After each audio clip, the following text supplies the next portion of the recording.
اگر ہم کسی نتیجے پہ پہنچ بھی جائیں گے کون ذمہ دار ہیں تو اس سے کیا ملک کی حالت بہتر ہو جائے گی؟ میرا خیال ہے اس پہ تو ساری توجہ مرکوز کرنی چاہیے اس بات پہ کہ ملک کی حالت بہتر کس طرح ہو سکتی ہے. اور میں نے وہاں کہہ دیا, ادھر شاید نہ کہوں, کہ ملک کی حالت تو بہت ابتر ہے. سر آپ نے ایڈوائزر ہونے کی بات کی شہباز شریف کو بھی, آپ نے کہا یہ ایڈوائز کرتے عمران خان کو بھی.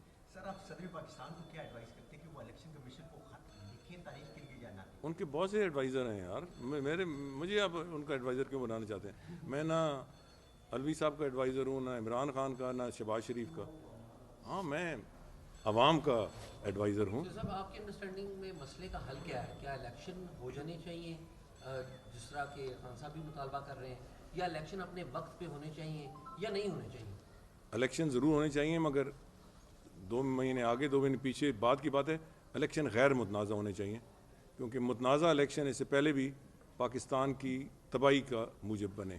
صاحب یہ بتائیے گا جو رائی صاحب, جی صاحب یہ بتائیے گا کہ جیسے آپ عوام میں آئے کمپین شروع ہوگی لیکن عدالت کی جگہ بیک آؤٹ ہو گیا, مطلب ایک آرڈر آ گیا, آگے کیا دیکھتے ہیں کہ کس طریقے سے شفاف الیکشن ہو سکتے ہیں اور آپ کا آگے کیا کردار ہوگا؟ رائی صاحب, میرا کردار کیا ہوگا یہ اس کا تو میں انشاءاللہ الیکشن کیمپین میں اور الیکشن کے بعد اگر آپ نے منتخب کیا تو آپ دیکھیں گے.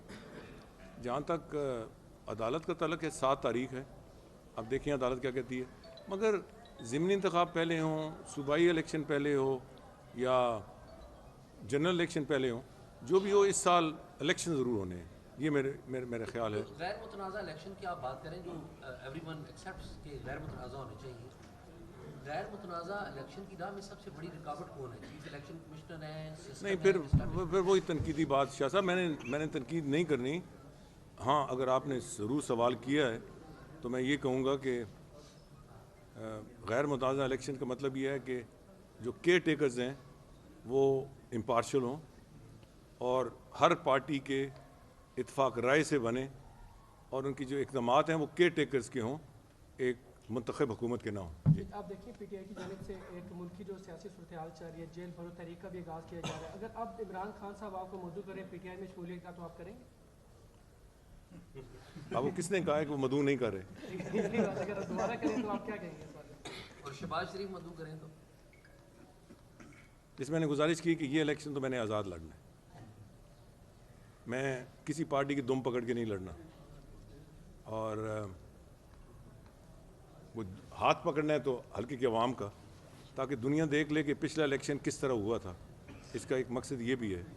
تو انشاءاللہ آپ دیکھیں گے کہ الیکشن جیتنے کے بعد پھر کوئی نہ کوئی راستہ تو اختیار کرنا پڑے گا. جی سر آڈیو لیکس کا اب زمانہ چل رہا ہے سر, اور اس وقت سپریم کورٹ کے ججز کی بھی آڈیو لیک ہو رہی ہے سر, تو سر آپ عدلیہ کو کیا تعمیری مشورہ دیں گے؟ اور بینچ کا اس میں وہی 2 جج. میری گزارش ہے نا کہ عدلیہ کو بھی مشورہ دینے والی کوئی کمی نہیں ہے.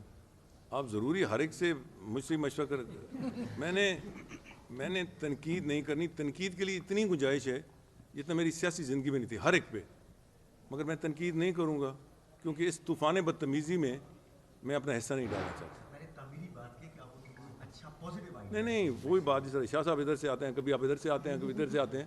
میں نے اس کا سوال کا جواب نہیں دینا. جی سر, آپ کے اپنے پاکستان کے اندر کون سی ایسی جماعت ہے جو مستقبل کے اندر پاکستان کو یعنی کہ لیڈ کر سکتی ہے, پاکستان کی جو تباہی کے دانے پہ کھڑا ہے, اس کو نکال سکتی ہے مشکل حالات میں؟ یہ بڑا اچھا سوال ہے. جس دن مجھے میرے ذہن اور ضمیر کو یہ بات اچھی لگی میں اس میں شامل ہو جاؤں گا. سر آپ شامل ہو جائیں, لیکن میری جماعت کون سی آپ اس کو دیکھیں؟ میں نے گزارش کر رہا ہوں نا کہ جب مجھے سمجھ آ گئی کہ یہ اس پارٹی میں کوئی بہتری کی توقع ہے تو میں اس میں شامل ہو جاؤں گا. صاحب میں آخری سوال کر رہا ہوں. ضرور. صاحب 2 چھوٹی باتیں بتا دیں. ایک یہ بتائیں کہ 2018 کے انتخابات آپ کو جنرل فیض نے ہرائے تھے کیونکہ ان کا نام بڑا آج کل چل رہا ہے, یا آپ خود ہی آ گئے تھے؟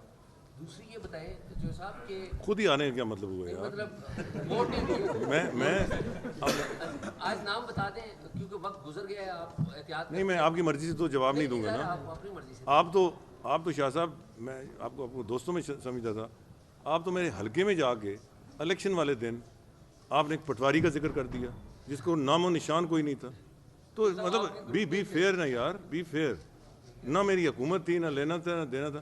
وہ پٹواری کا یہ ہو گیا, وہ خدا کا خوف کرے گا. وہ 18 کے ایک تو الیکشن کا بتا دیں, آج بتا دیں اگر دیٹ وڈ بی. نہیں, میں نے یہ بار کہا ہے اپنے حلقے کے لوگوں سے کہ الیکشن کے بعد اگر مناسب سمجھا تو میں کہوں گا یہ روز روشن کی طرح عیاں ہیں اور بہت ساری چیزیں ریکارڈ پہ. اچھا، اور دوسری کہ صاحب ملک کی بہتری کے لیے آپ کا تجربہ بھی ہے، نواز شریف کے ساتھ بھی تجربہ ہے، جنیجو صاحب کے ساتھ بھی تجربہ ہے، عمران خان کو بھی آپ نے دیکھ لیا ایز پرائم منسٹر، شہباز شریف کو بھی دیکھ لیا. سب سے بہتر پرائم منسٹر لگا کون سا؟ آپ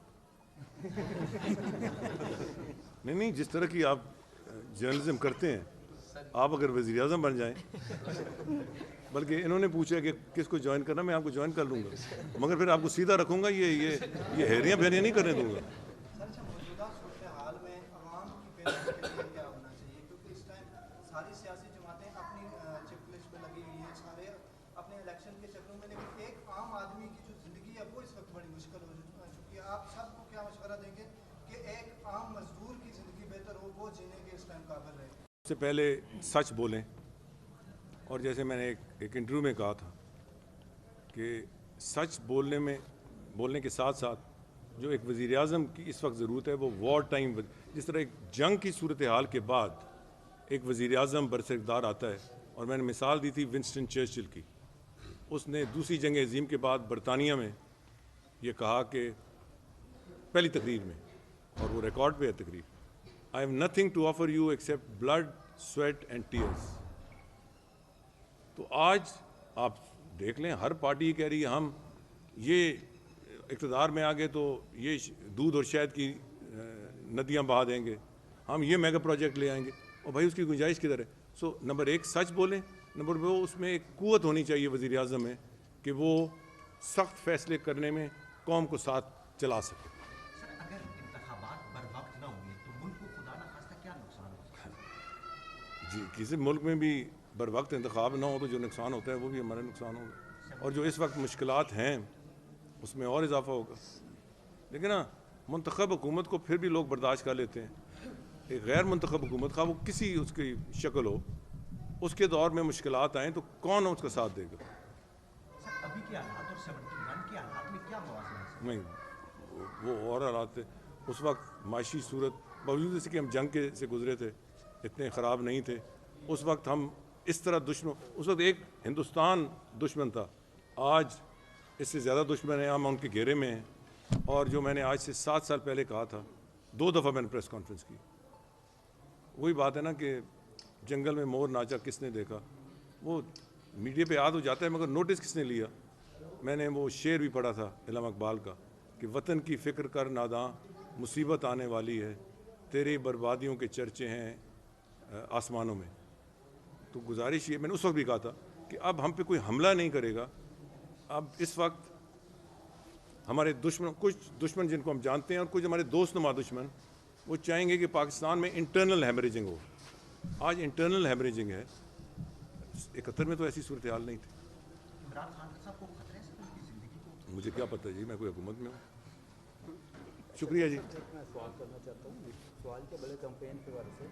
ابھی جو غلام سرور خان جب وہ ایسوسیشن اس کے سول ایویشن کے وہ نمائندہ تھے تو وزیر بھی تھے، اس وقت انہوں نے جو کراچی میں حادثہ ہوا طیارے کا 262 پائلٹ کا ذکر کیا کہ یہ جو ہے نا ان کے لائسنس نہیں ہے، اس سے ابھی تک فلائٹیں بند ہیں.